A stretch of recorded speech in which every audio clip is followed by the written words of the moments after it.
Tudo bem? Olá, que Deus abençoe. Deus ilumine as nossas vidas, Deus ilumine o seu coração, o meu coração. Que Deus nos ajude de uma maneira grandiosa e gloriosa. Eu quero pedir para vocês que me assistem, vocês que nos acompanham diariamente, eu quero pedir para vocês ler um capítulo de Provérbios diariamente. Aliás, eu quero convocar você para ler comigo todo dia um versículo de Provérbios. Por quê? Porque Provérbios, o livro de Provérbios foi escrito por um homem chamado Salomão. Salomão, ele foi além de ter sido um rei, ele teve experiência em várias áreas de sua vida.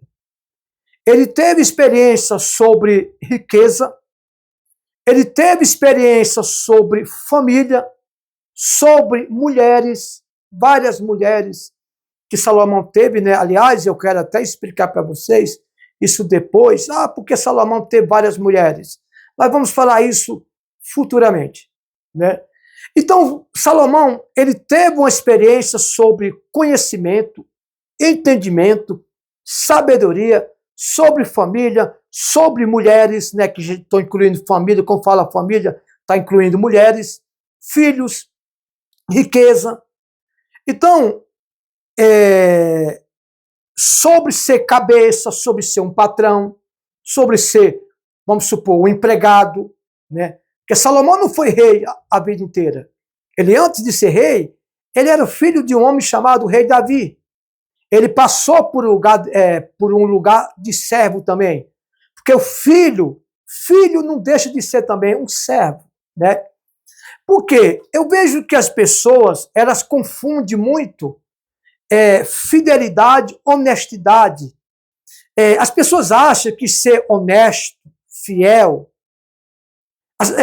as pessoas acham que ter caráter é apenas eu não matar, eu não roubar, eu não me prostituir, eu não adulterar. Isso é fundamental. Isso é fundamental. Nós não devemos praticar esses atos que eu terminei de citar agora.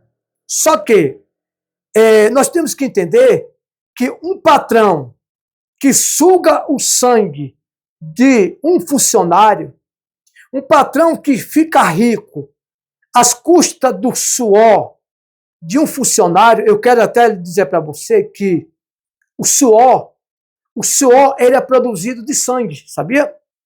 Quando você trabalha muito e faz muito esforço, que você começa a suar, aquele é o teu sangue que está em movimento.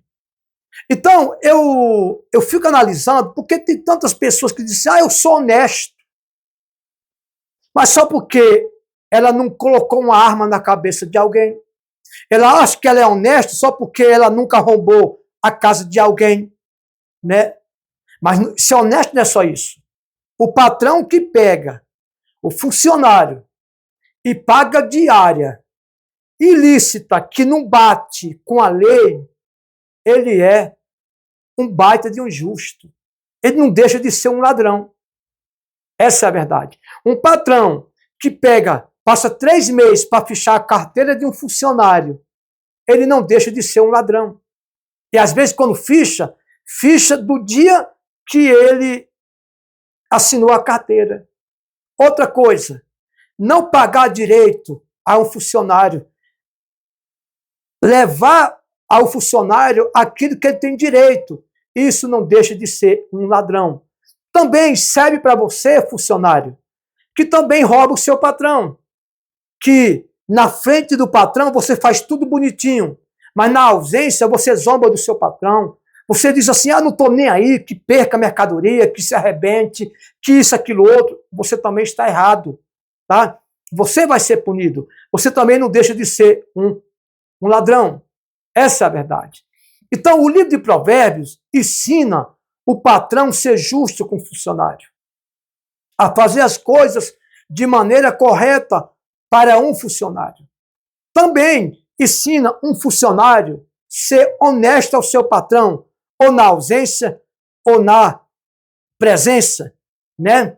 Então, o livro de Provérbios, gente, nos ensina a ter caráter. Não é apenas quem é um cristão, não é só o cristão que tem que ter um caráter, gente. O caráter é uma obrigação de todo ser humano. Só que o cristão, ele tem que ter um exemplo melhor, maior. Por quê? Porque um cristão, ele é um representante de Cristo aqui na Terra. Então, eu convido a você, a partir de amanhã, dia 12, nós ler um capítulo de Provérbios todos os dias, da parte da noite, tá? Só que isso nós vamos ler esse versículo lá no canal da Igreja Eterna da Grandeza de Deus. Porque às vezes você fala assim, eu estou sendo honesto ao meu funcionário, só porque abriu uma porta de trabalho para ele. Não se esqueça, patrão, que assim como um funcionário precisa de você, você também precisa do seu funcionário. Então, o livro de Provérbios, nós vamos ter um conhecimento, o que nós devemos fazer para ser abençoado e ser abençoador. Ser abençoado e ser também um abençoador. Ou seja, ser abençoado e também saber abençoar. Como também o funcionário. Ser abençoado e aprender a obedecer um patrão com honestidade e com transparência. Tá bom? Que Deus abençoe. Aliás, tem pessoas que dizem assim, não, mas eu não faço injustiça com ninguém. Aí às vezes você faz injustiça com Deus. Que Deus abençoe, que Deus te ilumine. Como é que nós fazemos injustiça com Deus? Nos siga no canal, nós vamos falar mais sobre isso. Principalmente lá no canal da Igreja Eterna da Grandeza de Deus. Que Deus abençoe.